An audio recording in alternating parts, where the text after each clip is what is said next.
If you want to learn how to import an image in Photopea, whether you're adding it into an existing design or opening it as a brand new project, this quick tutorial will walk you through both methods step by step. By the end, you'll know exactly which option to use depending on what you're creating, and you'll be able to work much faster inside Photopea. If this video helps you out, make sure to hit that like button and subscribe for more easy software tutorials just like this. Let's jump right in. First, let's cover the best method if you already have a project open and you want to place an image into it as a new layer. This is perfect when you're designing thumbnails, social media graphics, posters, or anything where you need to combine multiple images together.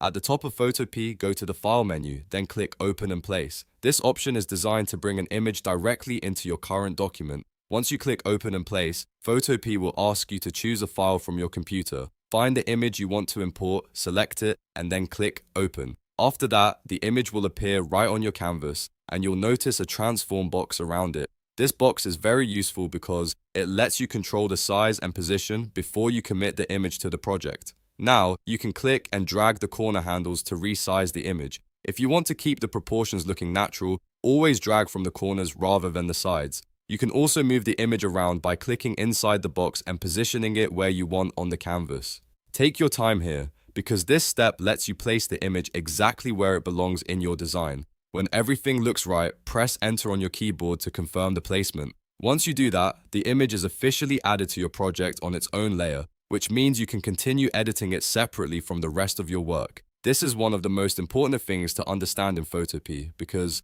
placing an image this way gives you much more flexibility than just opening it by itself. Now let's talk about the second method, which is better when you want to start a completely new project using an image as the base file. If you don't already have a document open, or if you simply want the image to load by itself, go back to the File menu and click Open.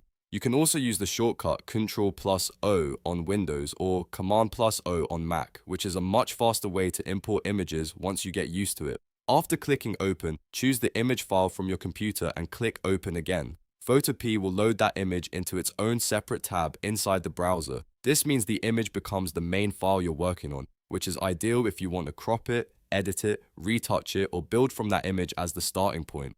So just to make it super clear, if you want to add an image into an existing design, use File, then Open and Place. If you want to open the image as a standalone project, use File, then Open. Knowing the difference between these two options will save you a lot of confusion and help you move much more efficiently while using Photopea. And that's how to import an image in Photopea the easy way. If this tutorial helped you, please give it a like, subscribe to the channel, and turn on notifications so you don't miss the next Photopea tip. Thanks for watching, and I'll see you in the next one.